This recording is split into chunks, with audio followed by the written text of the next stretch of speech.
तो दोस्तों कैसे हो आप लोग, आशा करता हूँ बढ़िया एकदम झकास होगी। तो आज के इस वीडियो में हम बात करेंगे, अगर आप एक नए ब्लॉगर हो और आप पोस्ट लिखना चाहते हो अपने ब्लॉगर में और आपने कई सारे पोस्ट लिखे पर आपका जो पोस्ट है वो रैंक नहीं हो रहा है, तो आपको ये समझ नहीं आ रहा कि होगा कि लोग कहते हैं कि यार आप 4000 वर्ड में 5000 वर्ड में जब तक आप अपना पोस्ट वगैरह नहीं लिखते हो तब तक आपका जो पोस्ट होगा वो गूगल पे रैंक नहीं करेगा। तो यहाँ पे मैं बता दूं कि ये बहुत ज़्यादा मैटर नहीं करता। मैटर क्यों नहीं करता वो मैं आपको आज प्रूव करके दिखाऊंगा और बताऊंगा कि आप कितने वर्ड में अगर अपना आर्टिकल लिखते हो तो वो भैया रैंक करता है गूगल पे।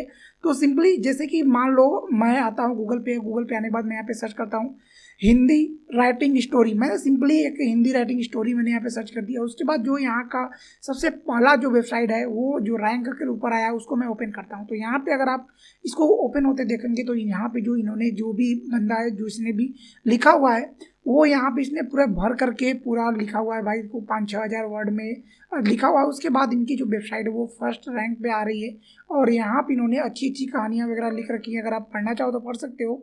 तो सिंपल ये चीज़ें हैं यहाँ पे।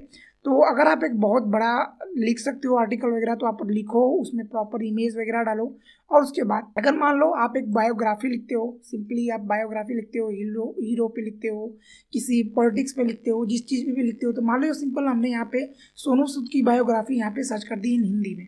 उसके बाद जो सबसे पहली वेबसाइट है उसको हम ओपन कर लेते हैं यहाँ से। सिंपल ये मैंने ओपन कर रखा है पहले से ही। तो यहाँ पे देखो जो ये वेबसाइट है ना, सबसे पहला जो सबसे फर्स्ट रैंक पे आ रहा है वहाँ पे देखो। तो ये जो वेबसाइट है ये इसमें सिंपली 500 400 500 वर्ड में ही लिखा हुआ है। मैं तो कहता हूँ और भी कम होगा। और यहाँ पे देखो नीचे और उन्होंने कुछ भी नहीं लिख रखा है बायोग्राफी। फिर भी यार ये ना फर्स्ट रैंक पे आ रहा है। तो क्यों आ रहा है इसके बारे में मैं बताऊंगा एकदम डिटेल में।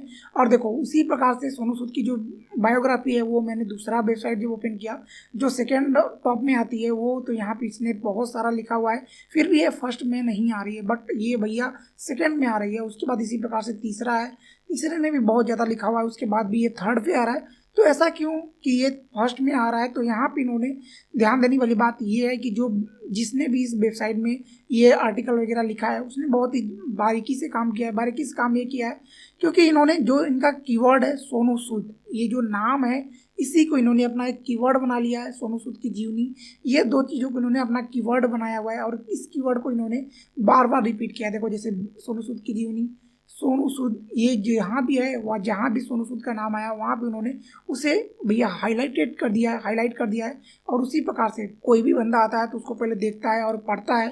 तो यहाँ पे देखो हर जगह इन्होंने पूरा बाकायदे यहाँ पे उसको हाईलाइट करके रखा हुआ है। तो आपको भी यहाँ पे ध्यान देना होगा कि जब भी आप कोई आर्टिकल लिख रहे हो तो उस आर्टिकल में आपको ये चीज़ ध्यान देना है कि आपका मेन फोकस कीवर्ड क्या है। उस कीवर्ड को आपको हाईलाइट करके लिखना है और कम से कम आपको 500 से 600 800 वर्ड से कम का कोई भी आर्टिकल नहीं लिखना है और उसमें इमेज वगैरह कायदे से लगाने हैं। अगर आप ऐसा लिखते हो तो आपका जो भी पोस्ट होगा वो जल्द से जल्द गूगल पे रैंक करेगा और भैया बहुत ही जल्दी आप फर्स्ट रैंक पे भी आओगे। तो बस आज की वीडियो के लिए इतना ही। मुझे आशा है कि आप समझ गए होगे कि भैया कितने वर्ड का लिखना चाहिए। वर्ड भाई कितना भी लिखो, बस उसका जो एसईओ ऑप्टिमाइजेशन है उसको आप सही से करो। तो बस आज की वीडियो के लिए इतना ही। अगर वीडियो अच्छा लगा हो तो वीडियो को लाइक करो, चैनल पे नए हो तो चैनल को सब्सक्राइब करो। टाटा बाय बाय, मिलते हैं आप नेक्स्ट वीडियो में।